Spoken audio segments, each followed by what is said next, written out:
Hey everybody, John McClellan here at ATX Hot Sauce, atxhotsauce.com. Subscribe below if you like our videos. Check out all of our playlists and all of our other stuff online. How to make hot sauce, some great recipes there too that you can make with our hot sauces. Today, making a big one, fire in the hole. Fire in the hole. It is a bunch of super hot peppers, some guajillo chilies, some onion.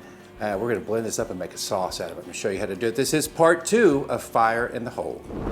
All right, let's get back to making the hot sauce here. The Fire in the Hole, one of my favorite hot sauces, won a first place award at the Elgin Hot Sauce Hootenanny a couple of years ago. It's got a bunch of super hots in it, some guajillo chilies, and some onion and brown sugar and apple cider vinegar. If you notice on this fermentation, we did it about 2 months ago. You notice some white stuff floating on the top. This is calm yeast. It's perfectly fine, will not hurt you one bit. When you open up your fermentations, you want to first smell. That smells fantastic. You want to visualize it, look for any black mold, any kind of mold substance. I don't see any of that. I just see this calm yeast, perfectly fine. We blend it all up in there together, and it doesn't do anything. It's fantastic. So next thing we're going to do is going to check the pH level of this hot sauce. We do this for all of them because remember, in our hot sauces, they're not vinegar based. We love the fruits and vegetables to shine through, so we're only going to add to this 1 gallon is 1 cup of apple cider vinegar. And we use the fermentation process to give it natural acidity and shelf stability. So I want this to be, 3.5, 3.4 on the pH meter. So let's see what we got here.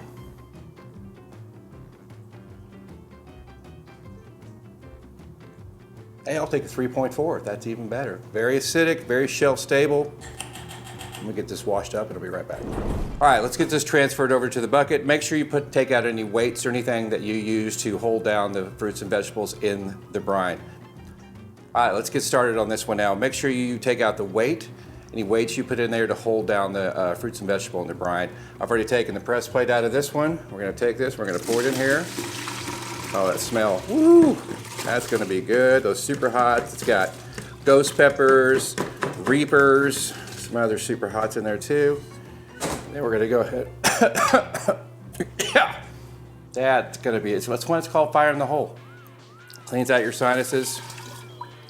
This whole room is full of just the essence of this brine, essence of this fermentation, and it's pretty potent. All right, that's a 1 cup of apple cider vinegar. We're also gonna add a 1/2 cup for this gallon of brown sugar, right? Give it a little bit of sweetness. I'm gonna put all this stuff away. Next, we wanna get this all blended up, and what are we gonna use? One of my favorite toys, the immersion blender. This one's probably overkill for this, this sauce here, but it's what we use in our big 5 and 6 gallon fermentations, and it's really the only one I have here, so we're gonna use this. Let me get it plugged in, get it mixed up. We're also gonna add a little bit of xanthan gum into that, and that xanthan gum will keep everything from separating and give it a little bit more better mouth texture. All right, let's get this puppy going. Like I said, probably overkill, kind of like it though.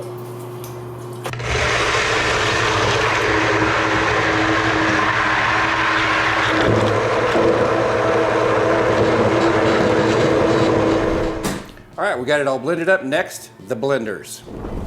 All right, I use Vitamix blenders. The reason I use my Vitamix blenders is it really gives it a great mouthfeel, great texture, blends everything up, all the seeds, everything. You don't have to strain it to get the pulp out.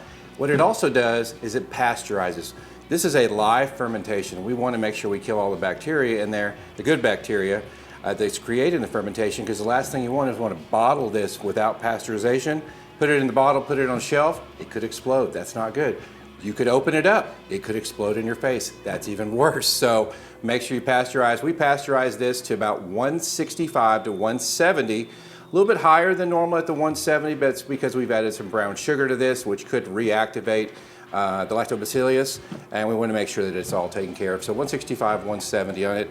Let's get it in our Vitamix blenders and see what happens next.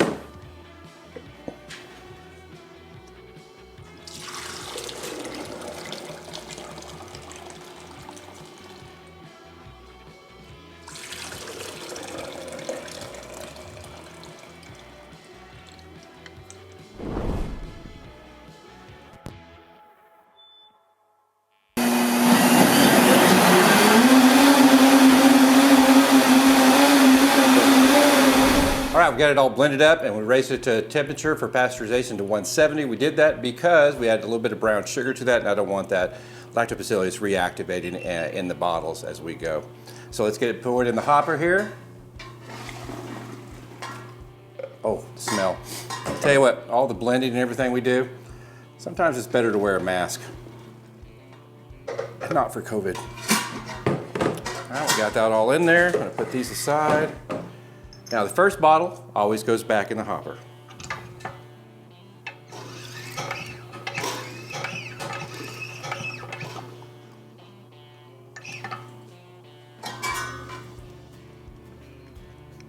Man, they call it fire in the hole for a reason. I'm gonna make sure you fill the bottles up all the way, because in that heating process, it actually expands the liquid, and when it cools down, you wanna make sure you get a full bottle.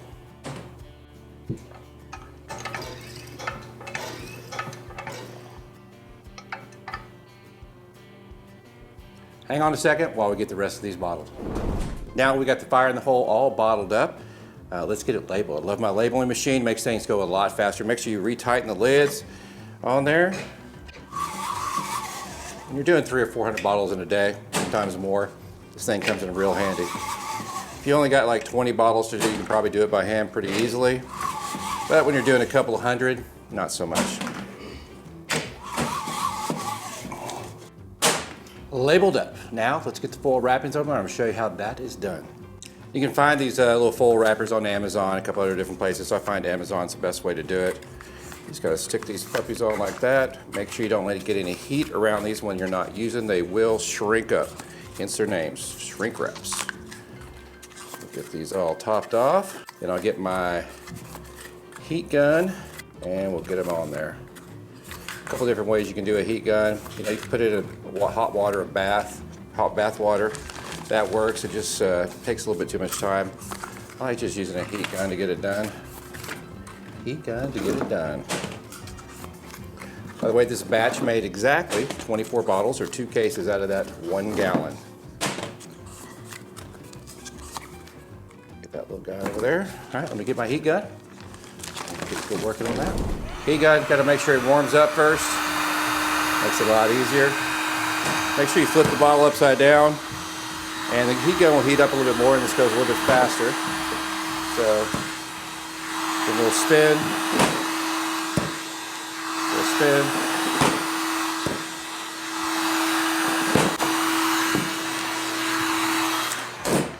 And that, my friends, is how you make fire in the hole. Subscribe below if you like our channel. Check out our other videos. This is part 2. Check out part 1 if you haven't seen it yet. We'll see you next time.